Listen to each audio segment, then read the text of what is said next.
Now, broadcasting from behind enemy lines, deep in the trenches of the Patriot resistance, leading the charge in the battle for liberty. This is the Jayson Veley Program.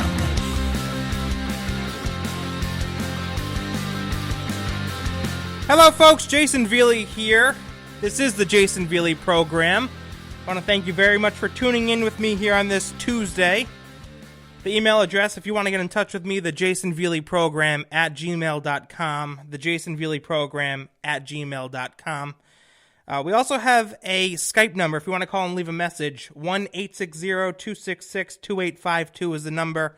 1-860-266-2852. It'll ring once and then go straight to voicemail. Unfortunately, there was no way, for whatever reason, for me to set up an actual voicemail message. Something like, hey, you've reached the Jayson Veley Program. Thanks for calling. Skype doesn't have that feature anymore. And I really don't know why. I did a lot of research into it. Apparently, they used to have that feature where, you can make your own voicemail message for people who call your Skype number. But they took that feature away. Why? I have no idea. So rest assured that if you call this number and it rings once and then goes straight to voicemail, you have the correct number. Go ahead and leave your message. I look forward to hearing from you. Hope you all had a great weekend. I want to start the show tonight by asking a question. Do you guys get the impression that Joe Biden lacks a sense of urgency for what's taking place at the border? Lacks a sense of urgency. I understand that I'm not saying he's not addressing it. I'm not saying that he's completely ignoring it. What I'm saying is, do you get the sense that he lacks a sense of urgency? Because when I look at what's going on at the southern border right now, ladies and gentlemen, there's no bones about it. This is a crisis. There is a crisis at the southern border right now. And in my humble opinion, and I'd imagine many of you listening right now feel the same way, Joe Biden isn't doing everything in his power. In fact, he's hardly doing a damn thing, might I say. This man still has yet to call what's going on at the southern border a crisis. That's important. That's incredibly important. It's important as the leader of the United States of America to be honest with the American people about what's going on. The President of the United States isn't supposed to slap a happy face on things. They're supposed to tell us the damn truth. They're supposed to get real. Not play politics. Not try to save face. So yes, I believe Joe Biden doesn't really have a sense of urgency here. And I just want to point out, ladies and gentlemen, that this man is the damn President of the United States. This man is the most powerful man in the world right now. God, I can't believe I'm saying that. Joe Biden, the most powerful man in the world right now. I don't buy for a damn second that if he really wanted to, he could put an end to this. He could put an end to the overflowing detention camps. He could put an end to the migrants coming up to the southern border wearing Joe Biden, please let us in t-shirts. He could put an end to the illegal aliens being dispersed, released into our communities. He could end it. I don't buy for a damn second that, his hands are tied, he's doing everything he can here. No, if he really wanted to put this to an end, he could do it.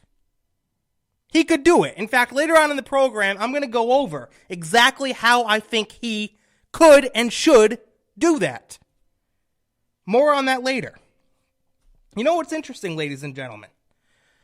During the Obama years, in the Obama era, a border crisis was officially defined as 1,000 crossings, illegal border crossings a day or more. 1,000 illegal border crossings a day or more. That was considered a crisis for Team Obama. And who was on Team Obama, by the way? Joe Biden? Joe Biden. So that's how it was defined under Obama. Today, we have more than 6,000 illegal border crossings a day. Record numbers in the month of February. And somehow it's not a crisis? Somehow it's not a crisis? Going off of the Obama era's definition of a crisis, ladies and gentlemen, this is 6 times a crisis. It's unbelievable. So look, Joe Biden clearly is just trying to save face. He's playing politics. He doesn't want the beginning of his presidency to be defined as, oh, there's a crisis at the southern border.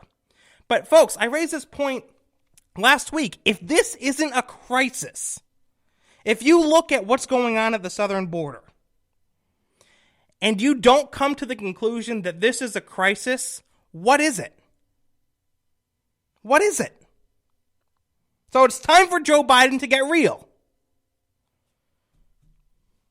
I want to make it abundantly clear, by the way, what exactly is going on at the southern border.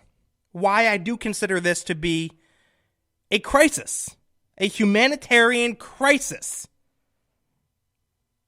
In the month of February, apprehensions at the border were the highest for that month in 15 years. So for the month of February, apprehensions at the border haven't reached those levels for 15 damn years. Joe Biden already setting records, huh? Yeah, he's accomplishing a whole lot. Detention centers, 6 to 7 times their max capacity.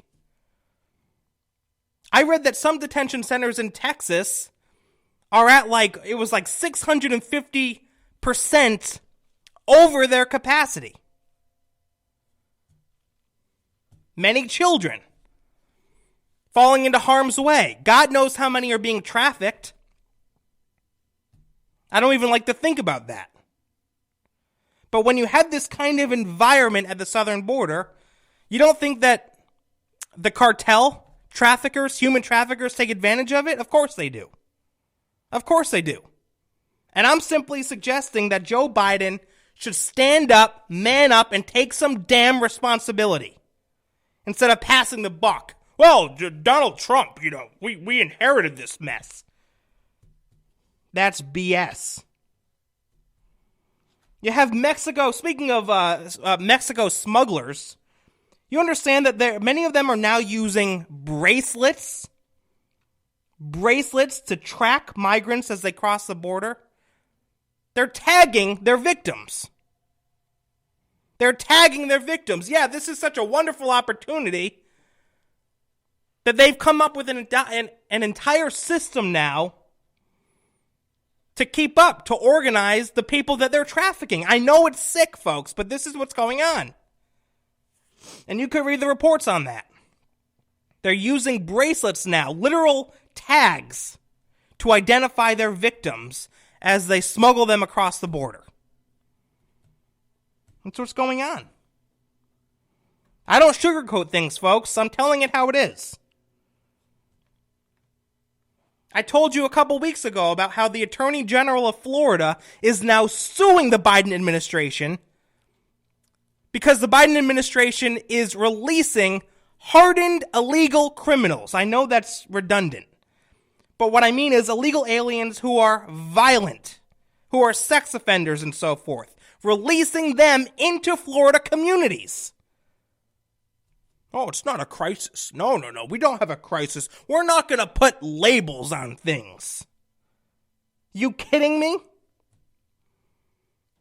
You have other illegal immigrants being released into communities in Texas, many of whom have tested positive for COVID-19. Now, all you Democrats who are, we got to tackle COVID-19, we got to reinstate lockdowns, we can't let this thing spread, Where the hell are you guys speaking out against this? About the COVID-positive illegal aliens being released into Texas. Governor Greg Abbott has made it abundantly clear that that's what's going on. Nothing from the left. Nothing from Joe Biden. Nothing from that nitwit of a press secretary, Jen Psaki, on that. You have the president of Mexico now saying that even he is concerned about what's going on. Do you know that this man, the president of Mexico, is on record just this month saying that the migrants coming up to the border see Joe Biden as, quote, the migrant president. Well, that's great, isn't it, folks? Joe Biden, the migrant president. What the hell is this? What the hell is going on? This is chaos. This is absolute chaos. That's what it is. If Joe Biden won't say it, I will. Now, Nancy Pelosi. Speaking of trying to pass the buck and blame the prior administration for what's going on, Nancy Pelosi, who, by the way, is one of the dumbest individuals in 2021 politics. She absolutely is. There's no arguing that. Nancy Pelosi had an interview recently on ABC's This Week with George Stephanopoulos, and she was asked about what's going on at the border. Now, do you think that Nancy Pelosi condemned Joe Biden and his administration? Do you think she put any of the blame on Joe Biden? No. No, we can't do that. This is all Donald Trump, she says. Listen to this. Let's talk about the situation at the border. We've seen a huge surge in migrants crossing the border since January. The number of children in custody higher than it was than its 2019 peak. Now, I've made this point before. Why do you think that is? Do you think it's a coincidence that Joe Biden gets into office and then suddenly a bunch of migrants are coming up to the southern border? Do you think that's a coincidence? I mean, at least you Democrats out there, at least admit that. At least admit that this is going on as a direct result of the change in power, of the change in policies. I don't know how you could deny that at this point.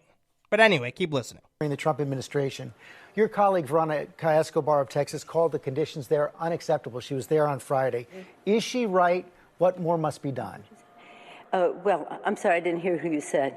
Veronica Escobar. Open your damn ears. Colleague from representing El Paso, and yes, probably filled with plastic. Actually, the facts are these: there are more children, about 700 more children, unaccompanied children, coming over the border. Now, I thought. Let me stop right there. I thought Democrats were supposed to be, for the children. For the children.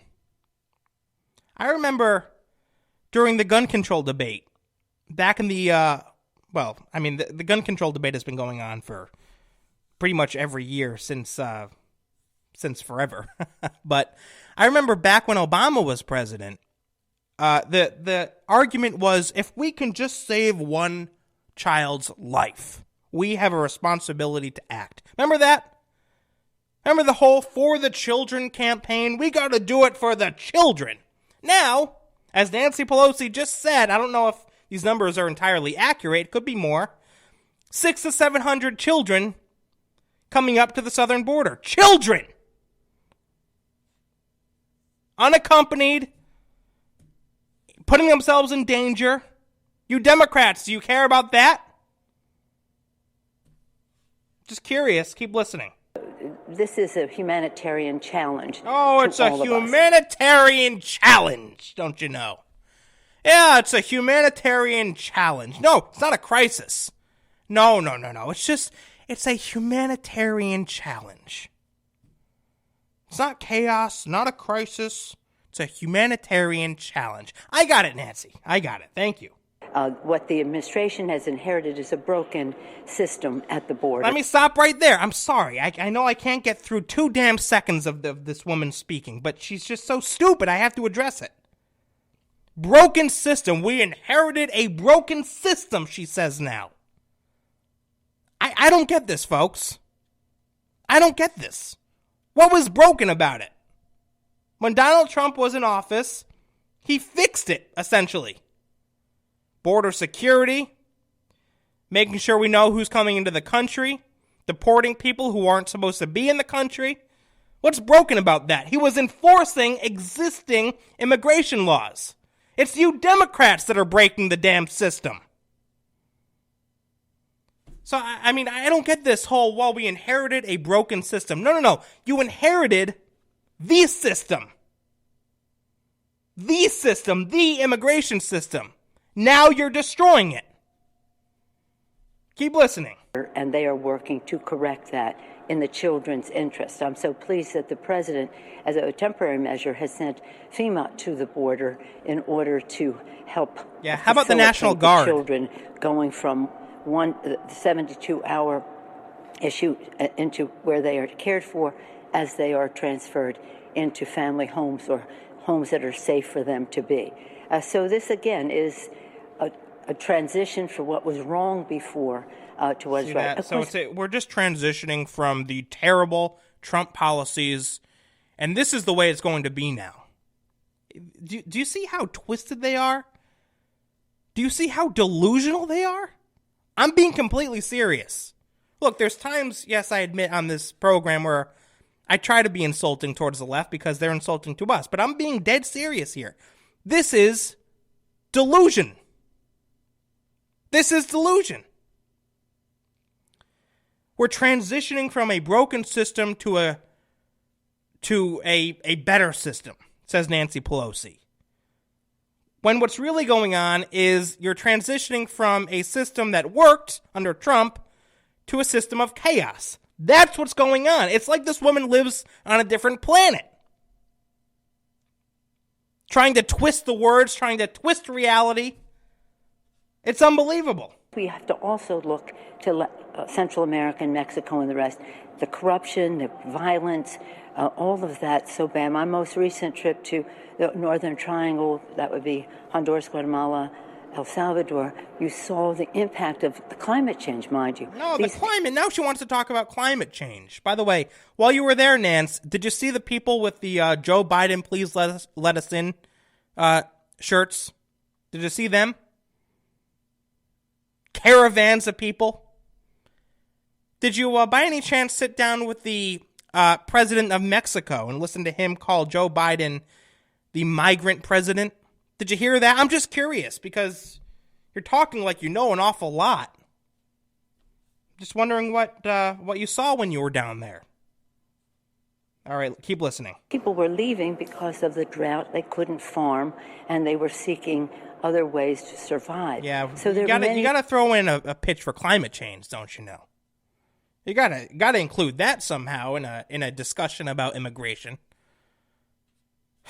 These Democrats, I'm telling you, they're unhinged. They're delusional. Reasons that go into this, but the fact is we have to deal with it at the border. And some of the people coming there are seeking asylum. And I always like to quote our friends in the evangelical movement. But some of them are not seeking asylum. Some of them are not. In fact, many of them are not. Many of them have terrible, terrible intentions, whether they're trafficking drugs, trafficking, God forbid, children. So again, this attempt to, to slap a happy face on it is just so, it's unbecoming. It demonstrates a lack of leadership. It's so pathetic. It really is pathetic.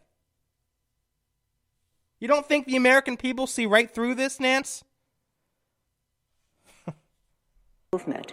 At one of our rump hearings we had before we had the majority, the representative said to us, the United States Refugee Resettlement Program is the crown jewel of American humanitarianism. So we have certain responsibilities that we must honor. We have to have a system that accommodates that, and that is what the Biden administration is in the process of doing. Yes, of course. We also need a system of laws, by the way. See, you don't hear them talk about that, do you? You don't hear them talk about what the law is. Anytime the left addresses immigration, it's always, well, we need to do this for them. We need to do this for them. We need to provide these resources for them. We need to do this. We need to do that for them. For them. What about for us? What about for our own damn people? They never talk about that. They never talk about enforcing existing immigration laws. In fact, they destroy existing immigration laws. America first, baby! Yeah! Unreal, folks. Unreal. I have more on this. Stick with me. I'll be right back. This is the Jayson Veley Program.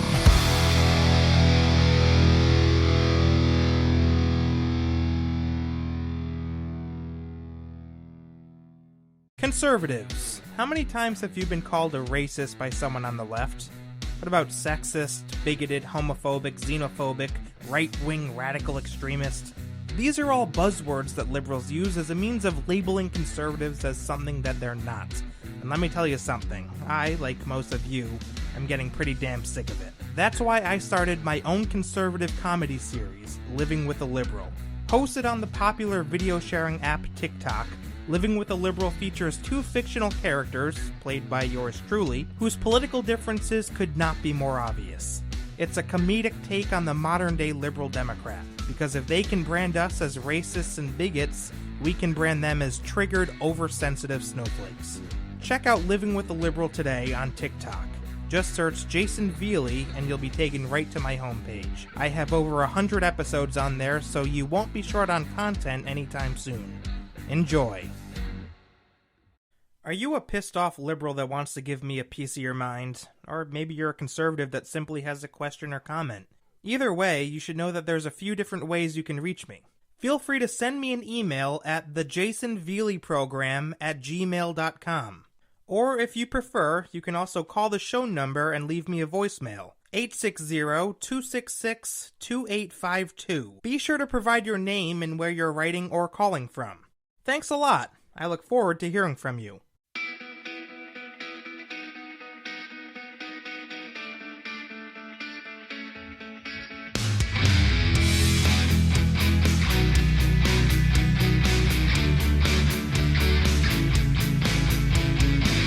Folks, isn't it a shame that this has become such a partisan issue? I mean, when you step back and really think about it, this shouldn't be a partisan issue. Our immigration laws shouldn't be up for debate. They're pretty straightforward and, I would argue, commonsensical. They make sense. And they work. I mean, things like, for example, allowing people into the country without vetting them, without knowing who they are, what their intentions are, that is a threat to national security. Is it not? I remember when I was on radio, when Obama was in office, same issue at the southern border, illegal immigrants coming through. There were reports at the time that ISIS was taking advantage of those lax immigration policies to come up through the southern border into the United States. Terrorist organizations. You don't think that's going on now? I bet it is. The cartels. Is that not a threat to national security? It absolutely is. But what's happened, ladies and gentlemen, is this has somehow become a partisan issue. Looking out for America's best interests is now a partisan issue because the liberals have made it a partisan issue. Same goes for the concept of American sovereignty. Don't we want to preserve Americanism for future generations? How can we possibly do that if we're not vetting the people coming in? Or, you look at the 11 million illegal aliens who are already in the country, who Joe Biden wants to grant amnesty to. Are we vetting them? Making sure they're going to assimilate and embrace Americanism? No. American sovereignty is now a partisan issue. And the reason, ladies and gentlemen, is, as I've explained, because the Democrats want power. They want to exploit the situation for political gain. It's sad, but that's what happens. That's what happens. There seems to be this idea that we need to accept anyone and everyone into our country. Why? Why? Don't we have a say? Shouldn't America be able to determine who we want in the country and who we don't? Well, Jason, that's racist. Well, we need to be diverse, don't you know? No, we need to be safe. We need to preserve Americanism, our cultures, our values, our beliefs, our Constitution, our laws. We need to preserve that. Screw being accepting and diverse. We need to do what the hell we need to do. Why do we have to accept anyone and everyone? I mean, it's... Let me do this. Let's look at how other countries handle immigration. I've been wanting to talk about this for a little while now, and I finally got around to doing some research. It's shocking when you look at the way other countries around the world handle immigration. I mean, the left would have you believe that Donald Trump's immigration policies were extremely radical, completely unheard of, completely unprecedented. They're really not. They're really not. In Sweden, for example, ladies and gentlemen, do you know in Sweden, they hardly let anyone into their country? Do you know that? They're extremely selective with who they allow into the country. They don't grant access to many immigrants at all. And those that do get into the country and become citizens, assimilation is encouraged. Gee, what a concept, huh? They provide resources to these people, again, who have become citizens to, for example, learn the Swedish language.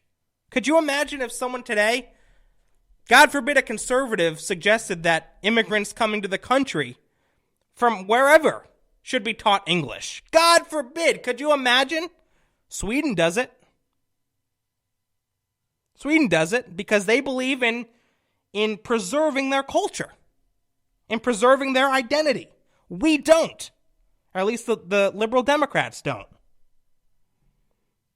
They also make sure in Sweden that people who immigrate there contribute in some way to their workforce. They provide them resources, but they make sure that they're contributing, that they're working. You look at another country, Qatar. This country actually accepts many immigrants, far more than Sweden does. However, Qatar makes sure that the people coming into their country want to work. That's a huge determining factor for their country, that these immigrants want to work. Do we do that? Do we make sure people coming to our country want to work? No, of course not. Many of them come in because they're attracted to our extremely generous welfare system, especially when a liberal president is in office like Joe Biden. So those are just two examples. Now, what about how other countries deal with illegal immigrants? This is really interesting to me. Because again, you have the left who would argue that, Donald Trump, the way that he dealt with illegal immigrants was so radical, so extreme, so harsh. It's really not. When you zoom out and look at what goes on in the rest of the world, there's nothing radical about what Trump did. There's nothing radical about deporting people who shouldn't be here. There's nothing radical about securing the border. Let me go over a few of these. This is important, ladies and gentlemen. It's important to get perspective.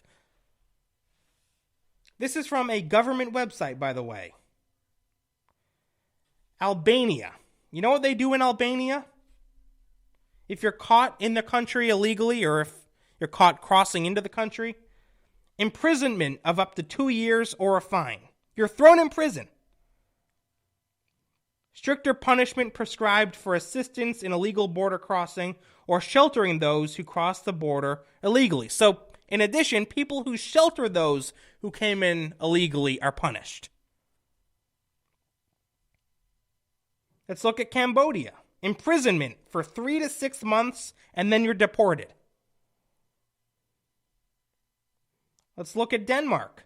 Monetary fine or up to 6 months or 3 years imprisonment, depending on the crime. Entering or exiting outside of designated border crossings, punishable with monetary fines or up to 6 months imprisonment. Repeat offenders subject to more severe sentences. Persons who illegally enter to seek asylum are not punished. That seems to be a standard, I guess, or a common denominator for a lot of these countries. If you're genuinely seeking us, and by the way, I support that too. If you're genuinely seeking asylum because you fear for your life, yeah, you should. I mean, we're not going to kick you out and send you back to your death. But for the people coming up from Mexico and so forth, that's not what we're talking about. Let's look at Guinea. Deportation, 1 to 5 years imprisonment, fine, or both for illegal reentry.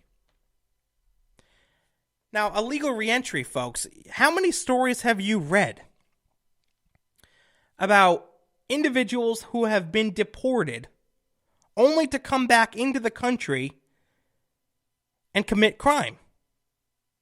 They get deported and then come back in. Get deported and then come back in. I've read many stories like that. Sadly.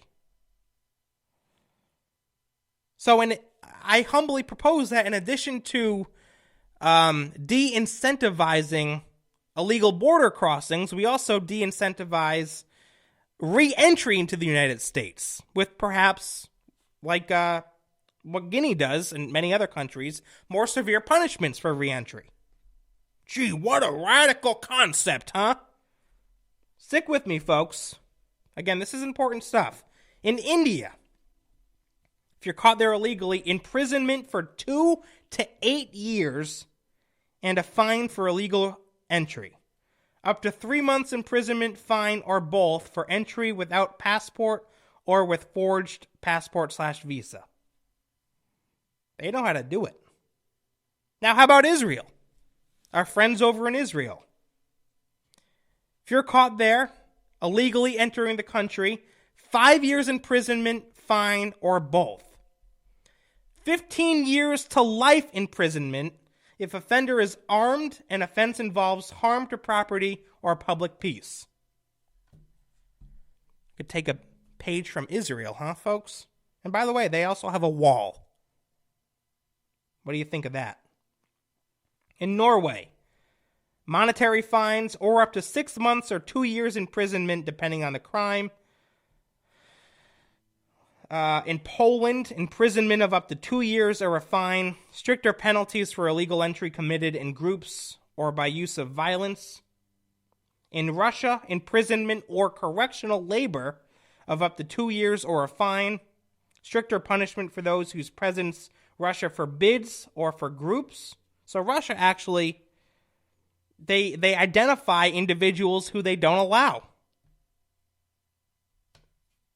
Donald Trump tried to do that in the beginning of his presidency and was called a racist, last time I checked.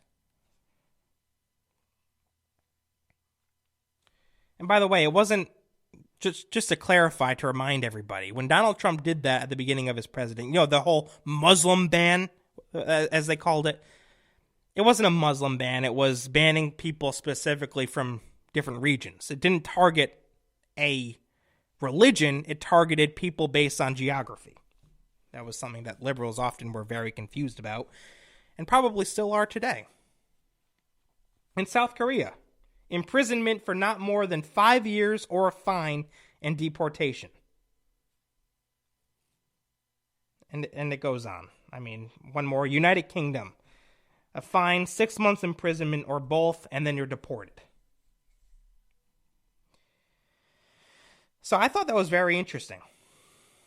I thought that was very, very interesting because, as you can see, what goes on around the world with regards to immigration pales in comparison to the radicalism, to the extremism, to quote Nancy Pelosi, the broken system that they inherited from Donald Trump. There's nothing radical about it at all. These countries are protecting their people. We should be doing the same. We should be doing the same. So, ladies and gentlemen, without further ado, let me propose to you just a few radical ideas for dealing with immigration. This is, if I was president, here's how I would handle it. And dare I say, this is how Joe Biden should handle it too, if he had any balls. But as you and I both know, he does not. So, number one, I would make it abundantly clear. The second I got into office, that no one is coming into this country illegally. There will be no one stepping foot into this country illegally. To the best of our ability, our law enforcement, our border patrol, we're going to fight against that every step of the way. I would make that abundantly clear. Has Joe Biden done that? I would secure the damn border. Donald Trump did a great job, but unfortunately it's not entirely secure yet, as evidenced by what's going on right now at the southern border. You need to secure the border. Of course you need to secure the border. Using whatever means necessary, physical barriers, advanced technology, secure the border. Because, folks, it's like, if you don't secure the border, let's say you put into place all of these immigration laws dealing with illegal immigrants who are already in the country. Let's say you're deporting them, and you're really cracking down on sanctuary cities and so forth. None of it makes any difference whatsoever if the border's not secure. You can deport all 11 million illegal aliens in the country, which would never happen, by the way, but even if you did, it would mean nothing if the border wasn't secure. It's like trying to empty a bathtub full of water with the faucet still going. You're never going to do it. I would also end incentives for illegal immigrants. I think this country has far too many incentives. Again, there's a reason they're coming here right now. There's a reason they didn't as much or as frequently under Trump. Again, Trump kept it to less than 1,000 illegal border crossings per day. Now, it's over 6,000 per day. So yes, you know what? I would strip welfare, strip benefits. I would strengthen. Why do we as a country why do we owe these people anything who are in the country illegally? Why? We need this. I would strengthen penalties for businesses that hire illegal immigrants. I would end sanctuary cities, completely outlaw them. And what all this would do, folks, because liberals love to say, well, you can't deport all 11 million illegals in the country. What these laws would do is there'd no longer be an incentive to stay in the country or to come into the country illegally. Because you're not going to get any welfare, any handouts. It's going to be miserable. And so this would get the ball rolling on self-deportation. And last but not least, folks, I would make sure everyone coming here. First of all, I would, in addition to strongly discouraging illegal immigration, I would highly, highly embrace legal immigrants who want to come into the country for a better life. That's something that I fully support. I always have and I always will. If you want to get into the country legally, the right way, and you want to assimilate because you appreciate America's values, if you want to contribute to our society, we're going to welcome you with open arms. We're going to welcome you with open arms. But don't come into our country and become a government leech. Don't come into our country and traffic drugs, traffic children, commit crime. That's why we need to vet people and know who's coming in, what their intentions are, what they're going to do.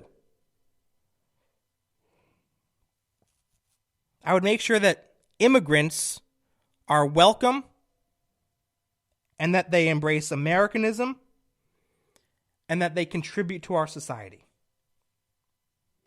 Is Joe Biden doing that? No. Will Joe Biden ever do that? No. But there you go. I'll be right back, folks. Stick with me. Don't go anywhere.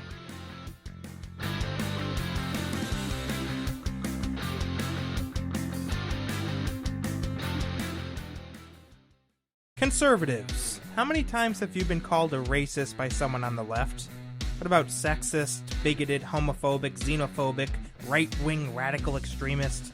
These are all buzzwords that liberals use as a means of labeling conservatives as something that they're not. And let me tell you something. I, like most of you, am getting pretty damn sick of it. That's why I started my own conservative comedy series, Living with a Liberal. Hosted on the popular video sharing app TikTok, Living with a Liberal features two fictional characters, played by yours truly, whose political differences could not be more obvious. It's a comedic take on the modern-day liberal Democrat, because if they can brand us as racists and bigots, we can brand them as triggered, oversensitive snowflakes. Check out Living with a Liberal today on TikTok. Just search Jayson Veley and you'll be taken right to my homepage. I have over 100 episodes on there, so you won't be short on content anytime soon. Enjoy. Are you a pissed off liberal that wants to give me a piece of your mind? Or maybe you're a conservative that simply has a question or comment? Either way, you should know that there's a few different ways you can reach me. Feel free to send me an email at thejaysonveleyprogram@gmail.com. Or if you prefer, you can also call the show number and leave me a voicemail. 860-266-2852. Be sure to provide your name and where you're writing or calling from. Thanks a lot. I look forward to hearing from you.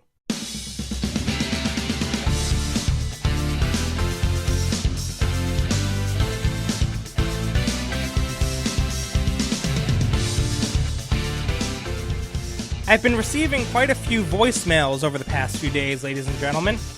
Glad to know people are starting to take advantage of that Skype number. I think there's so much potential. I really do think it's a great way to interact with you guys more and maybe get to know you. But I got this a voicemail. I think it was last Thursday from an individual. Unfortunately, the voicemail was a little tough to hear, so I'm not going to play it. But I do want to relay what this individual said. They thanked me for doing the show, and they also said that I'm inspiring a lot of people. Now, I'm not sitting here saying that because, hey, look at me, I'm doing so good. I just want to thank this individual for calling and leaving that comment. It really meant a lot to me. Because that's what I try to do. I sit down behind this microphone because I want to inspire other young people or adults, doesn't matter, to get involved, to join the fight for our country.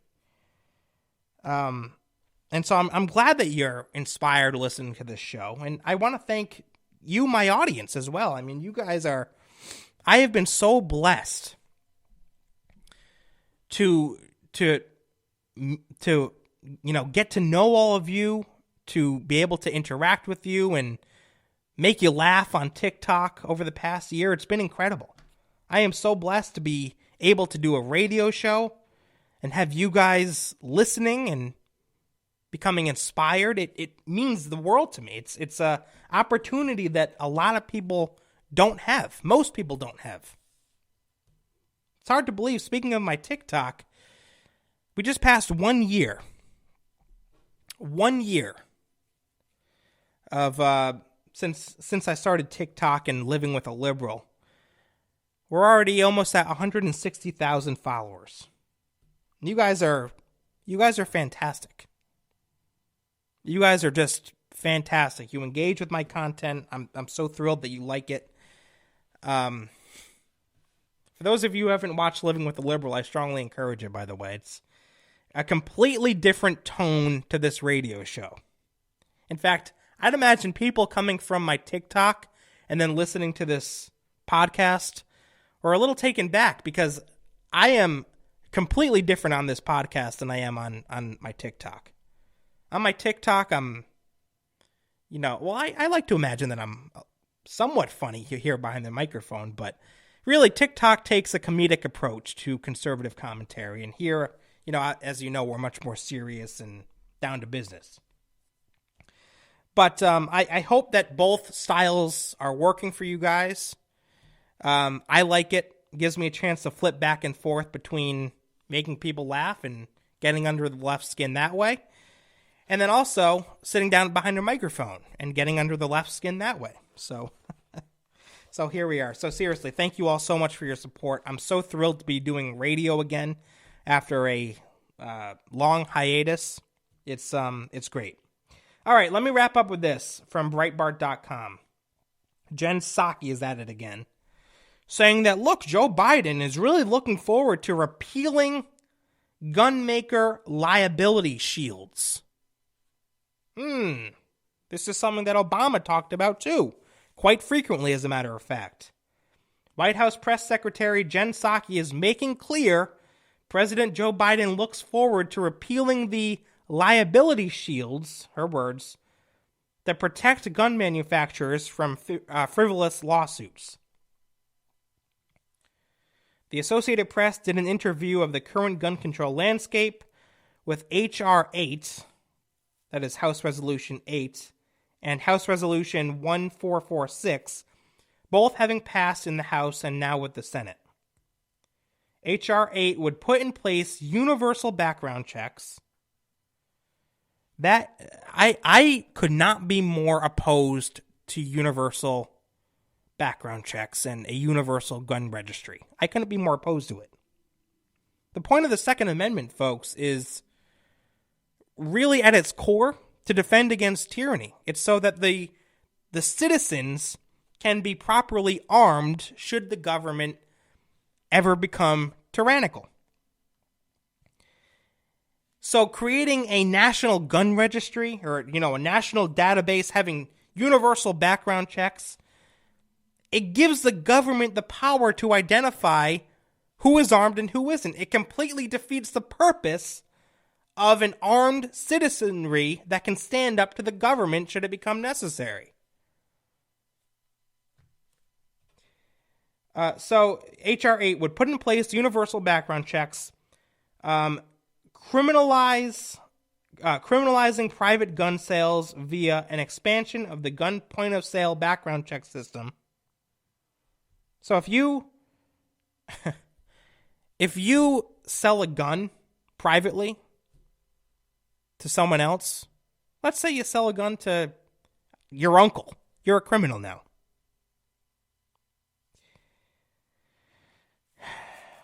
H.R. 1446 would increase the period of the FBI for background checks. Current time for an extension is 3 business days. H.R. 1446 would extend that to at least 10 business days. So essentially making it harder for people to arm themselves, to protect themselves. Personal preservation, folks, is a God-given right.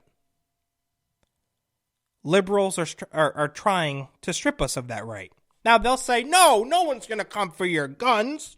We're not going to repeal the Second Amendment. They are. They are. It's happening before our very eyes. The AP quoted Psaki commenting on the gun control push and saying President Biden is eager to advance priorities. She added Biden's priorities include, quote, repealing gun manufacturers' liability shields. So this is just beyond stupid. Just beyond stupid. What this would do, ladies and gentlemen, is, let's say there's, a gun company that sells a firearm to someone who then goes up and shoots up a shopping mall. And let's say, even if that gun manufacturer sold this individual that gun completely legally, went through the process, the background check process and everything, the guy was good to go, gets the gun, and then goes and shoots up a mall. The gun manufacturer would be held liable, even though the gun manufacturer had absolutely nothing to do with it, even if the gun maker did everything by the books. How stupid is that? I would ask my friends on the left, be philosophically consistent here. If you support this, then what about liability, ending liability shields for car manufacturers? What if I go to a car company and buy a new truck and then run someone over? Is the car manufacturer liable? Or am I liable? This is why I say that liberals lack brain cells, ladies and gentlemen. They really do.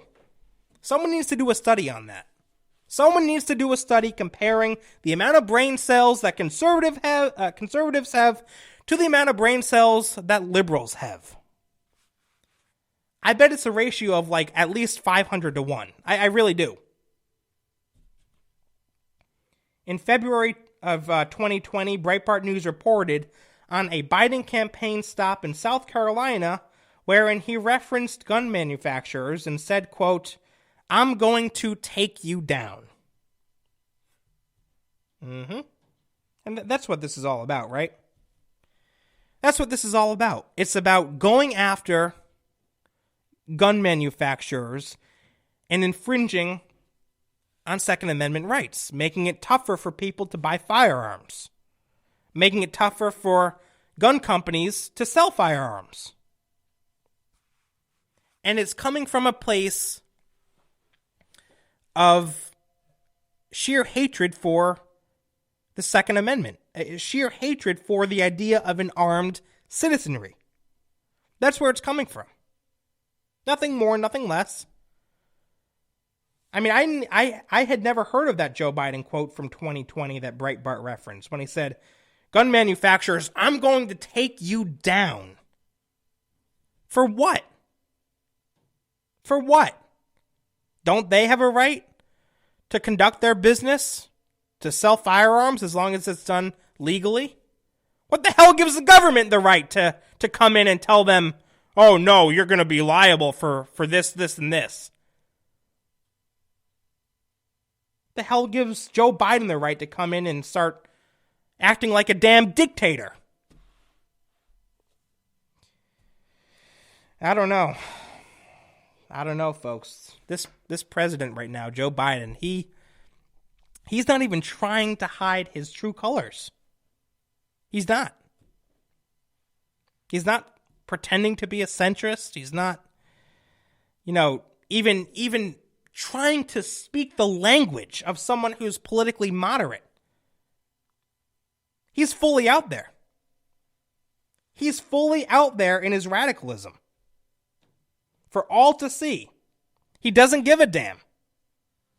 And so as conservatives, we need to respond and say, okay, this is how you want to play the game? Let's play your game. Two can play at that. All right, folks. I want to thank you very much for listening. I'll be back tomorrow, Wednesday. Have a great night. God bless, and God save this great nation.